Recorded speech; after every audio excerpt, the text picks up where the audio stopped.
உங்கள் எல்லாத்துக்கும் வணக்கம். நான் உங்கள் முத்துருப்ப சார்பாக உங்கள் முத்துப்பிரகாஷ் பேசுகிறேன். நான் இன்றைக்கி பேசுகிற டாபிக் இதை பற்றி பேச போகிறேன்னு பார்க்குறீங்க. விஜய் முதலமைச்சர் ஆக மாட்டாரா இந்த கேள்வி. தமிழ்நாடு அரசியல் நான் பார்த்தீங்கன்னா கிட்டத்தட்ட 2006 பார்த்துட்ருக்கிறேன். ஸோ 2006 பார்த்தீங்கன்னா இப்போ திமுக ஒரு மைனர் கவர்மெண்ட் விஜயகாந்த் தனித்து நின்று விருதாச்சலத்தை அவர் மட்டும் வெற்றி பெற்றால் 6-7% ஓட்டு வாங்கினார். ஸோ அப்போ அவர் பேசினாங்க, அவர் தான் அடுத்த சிஎம்னு பேசினாங்க. ஏன்னா அப்போ வலிமையான தலைவர்கள் திமுக இருந்தாங்க, அண்ணா திமுக இருந்தாங்க. அதுக்கப்புறம் 2017 திமுக மேலே இருக்கக்கூடிய ஆன்டி இன்கம் ரொம்ப பயங்கரமாக உக்கிரமாக இருந்தது.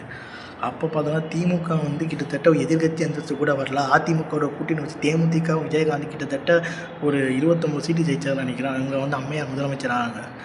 அதுக்கப்புறம் 2014 அதே தேமுதிக வாஷ் அவுட் ஆகுது. பாஜகவோட கூட்டணி போய் திமுக அண்ணா திமுக இல்லாத ஒரு அணியை அமைச்சு 2 சீட்டு ஜெயிக்கிறாங்க.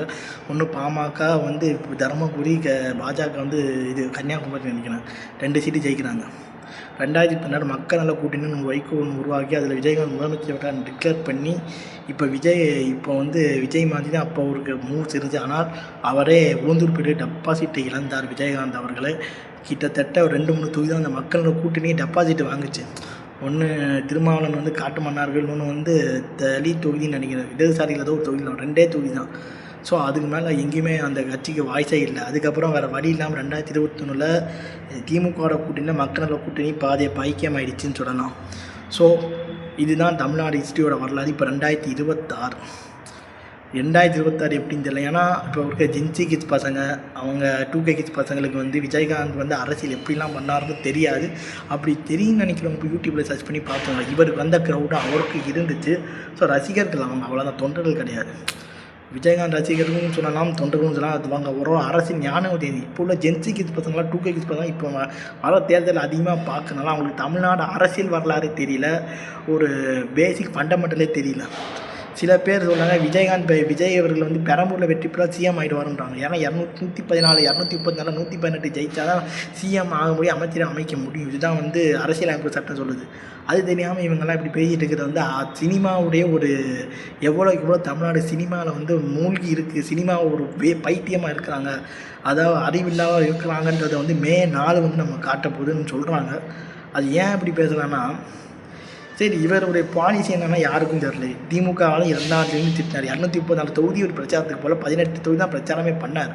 ஸோ அதை வச்சுட்டு இவர் எப்படி முதலமைச்சர் ஆவார்ற ஒரு கேள்வி எழுந்துட்டு இருக்குது.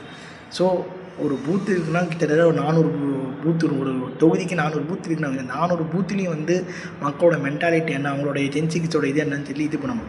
இஸ்லாமியர் இருக்காங்க, கிறிஸ்துவோட, இவங்களுக்கெல்லாம் ஒரு கூட்டமைப்பு இருக்குது. இவங்களுக்கு எதிராக யாராச்சும் இவங்களுக்கு எந்த கட்சி ஆதரவு கொடுக்கும் அந்த கட்சிக்கு அம்மையார் கலைஞர் இருக்கிறப்போ 2 இஸ்லாமிய அமைப்பு 2 திமுகவும் ஓட்டு போடுவாங்க, அண்ணா திமுக ஓட்டு போடுவாங்க. அதே மாதிரி தான் கிறிஸ்துவ இருக்கணும்.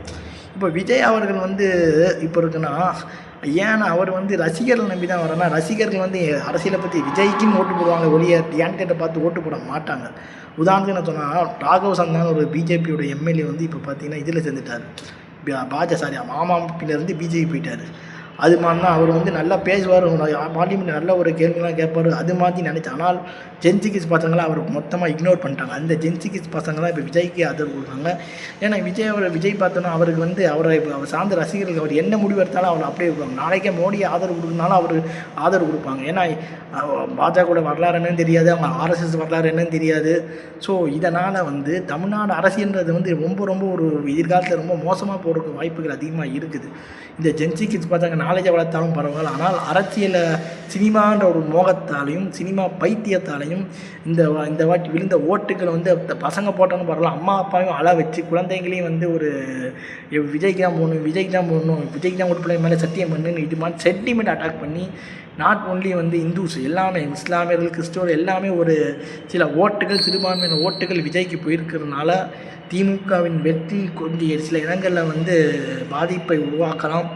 இல்லைனா விஜய் அதிமுக இடத்தை பிடித்து 2ஆயிரத்துக்கு வரலாம்.